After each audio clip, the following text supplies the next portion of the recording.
എന്താ പരിപാടി? മാങ്ങാണോ?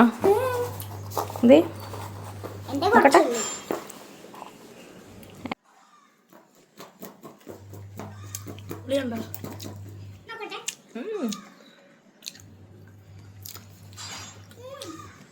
ഈ വീട്ടിൽ ഇത്രയും സാധനങ്ങൾ ഉണ്ടാക്കി വെച്ചിട്ടുണ്ട് ഞാൻ കഴിക്കാൻ.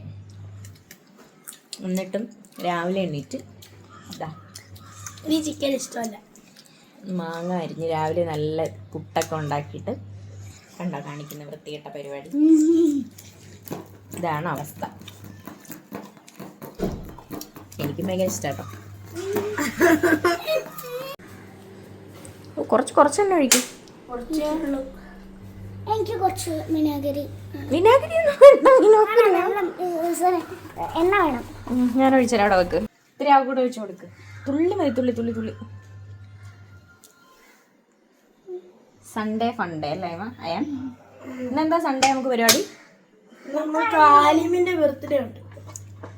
ഞങ്ങൾക്ക് ആലിം കുട്ടന്റെ ബർത്ത്ഡേ ഉണ്ട് അല്ലേ? പറഞ്ഞു കൊടുക്കാരാന്ന് ഞാൻ പറയാം.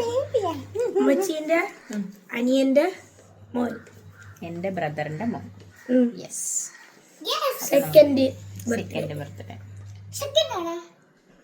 2 വയസ്സായി. എന്താ പരിപാടി? ഒരു പീസ് ആടി. അടുത്ത പരിപാടി എന്തുവാ? അടുത്ത പരിപാടി എന്ന് വെച്ച് കഴിഞ്ഞാൽ ഇന്നിവിടെ ചെറിയൊരു പരിപാടിയുണ്ട്. അപ്പോൾ ആ പരിപാടി കഴിഞ്ഞിട്ട് വേണം അടുത്ത പരിപാടിക്ക് പോകാൻ. മൊത്തം പരിപാടികളുടെ ഒരു മേളമാണ് ഇന്ന്. അപ്പം ഇന്ന് ഉച്ചയ്ക്ക് നമുക്ക് കഞ്ഞി.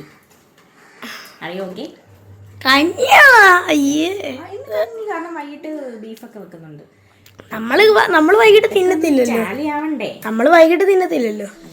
അതന്നെയല്ല, ഉച്ചയ്ക്ക് വൈകിട്ടത്തേക്കുള്ള കറിയൊക്കെ വെക്കണം. എനിക്ക് വൈകിട്ട് ഇവിടെ ഒരു ചെറിയ മീറ്റിംഗ് പരിപാടിയൊക്കെ ഉണ്ട്. നമ്മക്കല്ല, വൈദപ്പക്ക്.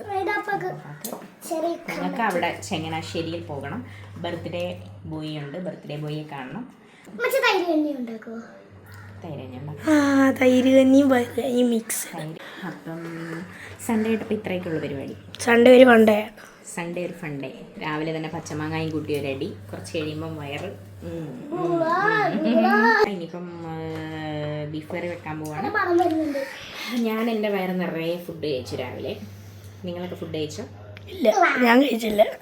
നിങ്ങളല്ല, നിങ്ങൾ. അപ്പോൾ ഇത്രേ ഉള്ളൂ. അപ്പോൾ ബൈ. ഓക്കെ, പോയി പോട്ടെ, ജോലി ഉണ്ട്.